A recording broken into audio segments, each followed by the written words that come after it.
매일이 다사다난한 요즘, 우리는 하루하루가 역사가 될 시간들을 보내고 있는 것일지도 모르죠. 그런데 과연 이렇게도 바쁘고 복잡한 세상 속에서 나에게 주어진 시대적 소명이라는 것은 있을까? 설사 그것을 깨달았다고 해도 그걸 실천할 만한 행동력이 있을까? 라는 의문이 들죠. 그러나 90년 전, 지금보다 더 혼란하고 냉혹한 시절 속 자신에게 주어진 시대적 소명을 깨닫고 그 숭고한 가치를 위해 위대한 도전을 한 청년이 있었습니다. 위대한 역사의 톱니바퀴를 굴리기 시작한 그분을 오늘 여러분께 소개합니다.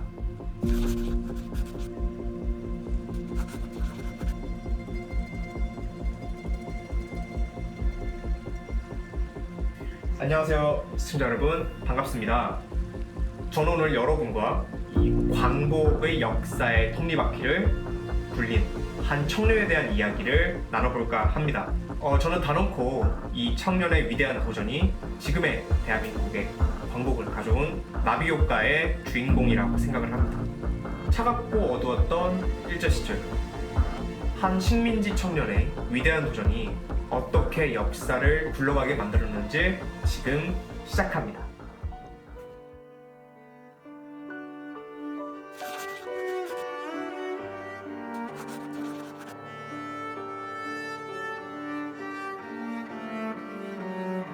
(1910년 8월) 대한제국은 일본 제국에 의해 국권을 빼앗기게 됩니다. 그로부터 9년 뒤 3.1운동이 전국적으로 펼쳐지게 되고 우리 민족의 독립의지를 전 세계에 알리게 되죠. 독립운동의 사건 이후 우리 민족 지도자들은 하나의 강력한 독립운동 단체가 필요함을 인식하게 되었고, 그 결과 대한민국 임시정부가 상해에서 탄생하게 됩니다. 그러나 일제의 강력한 단속, 궁핍한 재정난, 그리고 별다른 활동을 보여주지 못한 임시정부의 활동은 국내외에서 점차 영향력을 잃어가기만 되죠. 그때 당시 국무령이었던 김구 선생께서는 전과는 다른 방식의 독립운동을 통해 터닝 포인트를 만들고자 하셨습니다.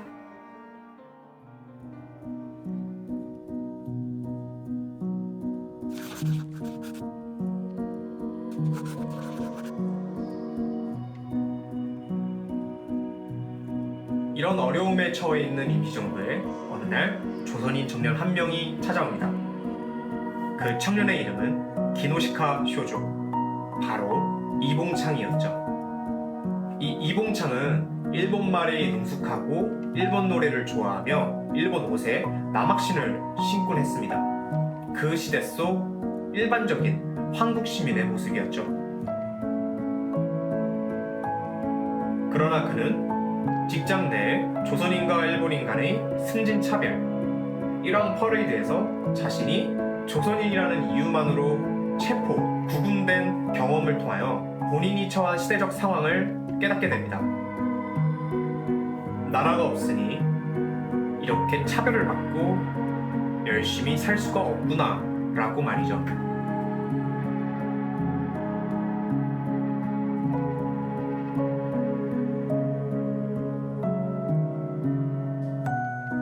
그렇게 우리 민족이 처한 현실을 알게 된 이봉창은 바로 상해로 날아가 김구 선생님을 뵙곤 이렇게 말하죠. 제가 일왕을 처단할 수 있습니다. 폭탄 하나만 주십시오. 라고 말이죠.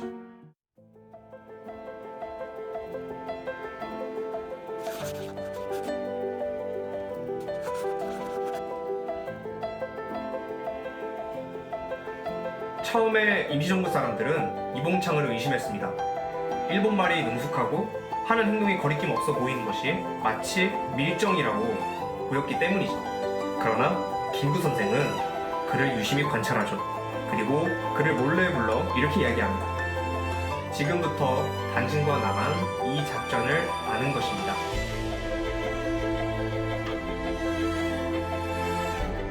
한인 애국단, 일제 주요 인물을 처단하는 그런 임무를 가진 단체가 결성되었고, 이봉창은 한인애국단의 1호 단원이 되었습니다. 그렇게 1년 뒤 1932년 1월 8일 도쿄를 건너간 이봉창은 이왕 히로히토가 타고 있는 마차를 향해 폭탄을 던지게 됩니다. 이는 훗날 도쿄 의거라고 불리게 되었는데요. 안타깝게도 폭탄은 불발, 그리고 이왕 히로히토는 부상 없이 현장을 빠져나가게 됩니다. 그리고 이봉창 의사는 현장에서 당당히 체포를 당하고 그해 10월 이치가야 임소에서 순국하게 됩니다.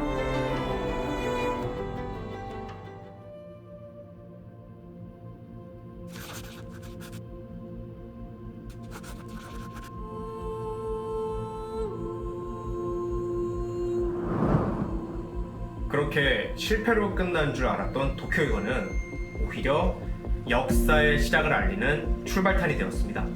중국의 언론인 만국일보에서는 이 도쿄의거를 대서특필하였고, 반일 감정이 고조되던 중국 내에서 대한민국 임시정부의 위상은 높아지게 되죠. 또한 이 소식이 국내에 알려지게 되었는데, 도쿄의거의 감명을 받은 한 청년이 임시정부에 찾아오게 됩니다.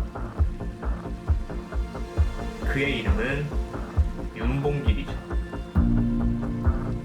한일애국단의 2호 단원이 된 윤봉길은 상하이 의거를 성공하게 되었고, 이는 일본 군부에 큰 타격을 주게 됩니다. 또한 이에 감명받은 중국 국민당의 장제스가 김구 선생을 찾아와 중국의 대한민국 임시정부에 대한 지원을 약속하는 쾌거를 이루게 됩니다.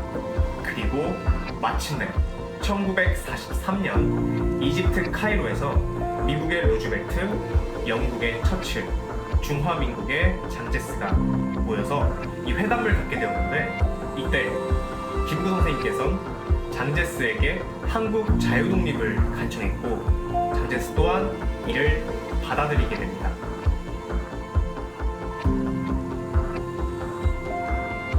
그 결과 일본으로부터 한국을 자유독립시킨다는 역사적인 선언, 카이로 선언이 탄생하게 됩니다. No more talking about it. The way it is, the way it is.